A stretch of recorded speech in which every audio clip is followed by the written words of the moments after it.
Om Namo Narayanaya Namaste Jai Swaminarayan.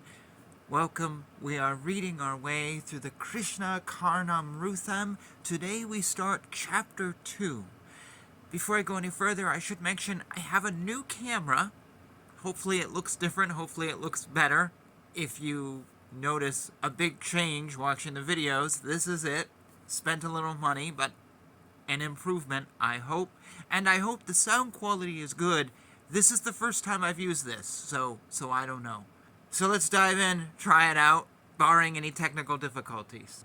Let our wishes be fulfilled by the pretty form of Lord Krishna, whose body shines as he eats new butter and drinks new milk, who is pretty being coated with curds all over his body, who removes all the great sufferings of the people of the three worlds, who is of the blue color of the new tender leaves of mango, and is decorated prettily by the use of peacock feathers. Let us be protected by the splendor of the body of Krishna, which makes crowds of cows to go there to drink water, thinking it is Yamuna, which makes crowds of peacocks open their feathers and dance, thinking it is a dark cloud, which makes gopis go near to pinch it for wearing it in their ears, thinking it is the new leaves of a tree, and which is the powerful splendor of Krishna, who punished the Kaliya serpent.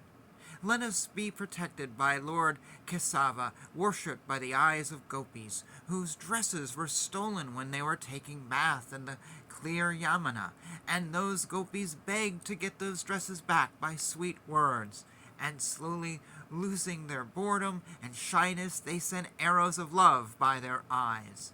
O mother, who is naturally sweet, O dear one, this bad fellow committed a grave mistake by spending some time in your belly, and as a redemption I speak the names and goodness of the cowherd. I salute the son of Nanda, who made Vrindavan holy, who by his reddish fingertips again and again fills up the air into the flute, which has holes which need to be opened and shut again and again, who sits cross-legged and who has eyes which are fully open lotus flowers.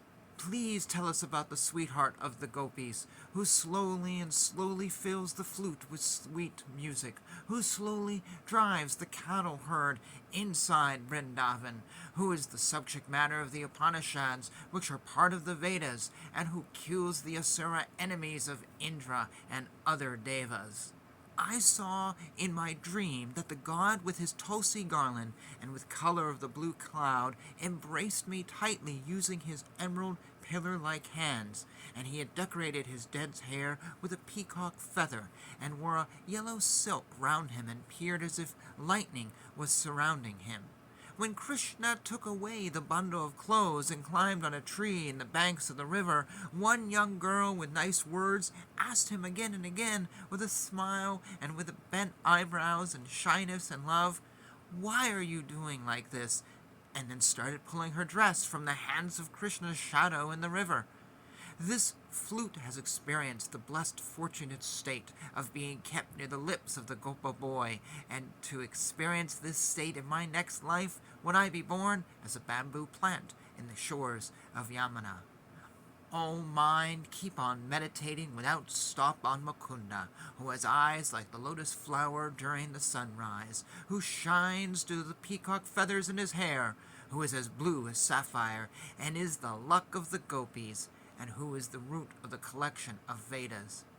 O flute, who knows the sweet taste of air coming from the smiling lotus-like face of Mukunda, I salute you now, and request you who has gone near the gem-like red lips of the great Lord. Tell in the ears of the son Ananda about my state. I salute that child, Gopala, who is saluted by seers and devas, who is blue like water-rich cloud, and likes to play with gopis, who sits below a wish-giving tree and looks like a streak of lightning, who is death to enemies of devas, and plays in the mind of good people. I meditate on the incomparable cowherd boy, whose reddish lips defeat even the red coral, who entertains us with sweet music from his flute, and who has a very pretty face like that of a lotus flower. In the middle of the forest, Madhava is singing, keeping the flute near to his lips, and keeping his fingers near its holes and playfully opening and closing those holes. Please depend on the young boy with the smell of new butter in his face, with smartness of a thief in his words, with false flowing tears in his eyes, and with pretty dancing steps in his feet. Who can tell that the son of Nanda does not save people who take refuge in him? For to save the cows and cowherds in the shores of Yamuna, did he not swallow the fire that erupted from it? Let actions other than those good be destroyed, by the illicit lover appreciated by the world, by the one who can be attained by the thoughts of Brahman, and one whose splendor is greater than sapphire.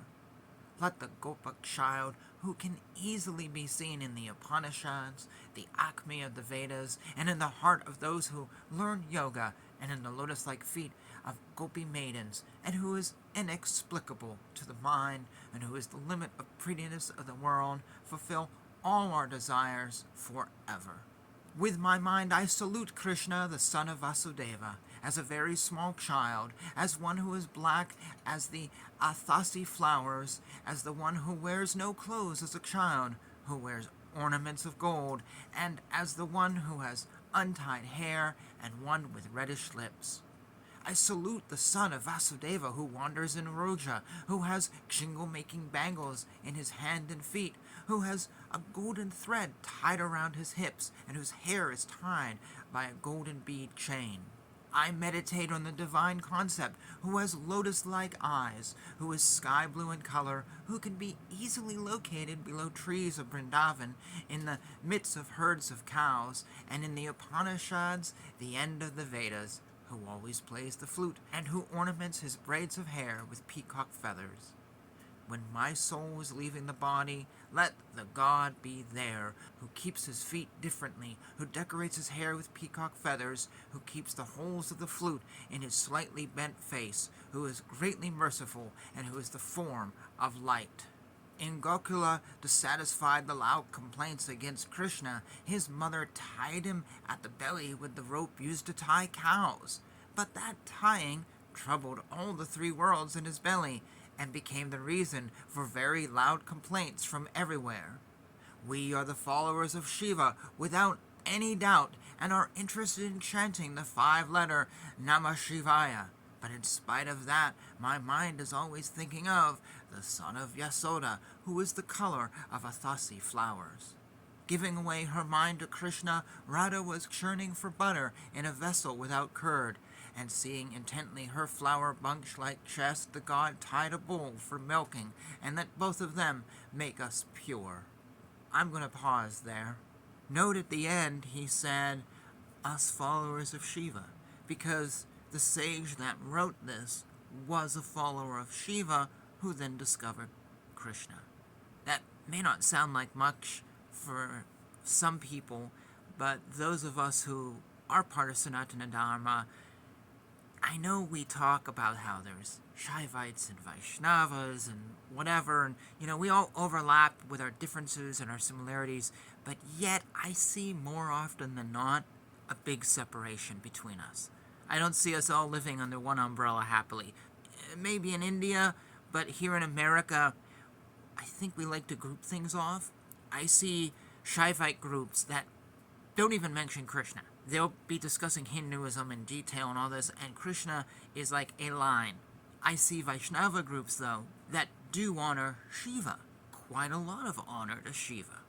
It is very interesting how some people just like it's all one, and others are like, no, and personally, it is all one. It's all one God.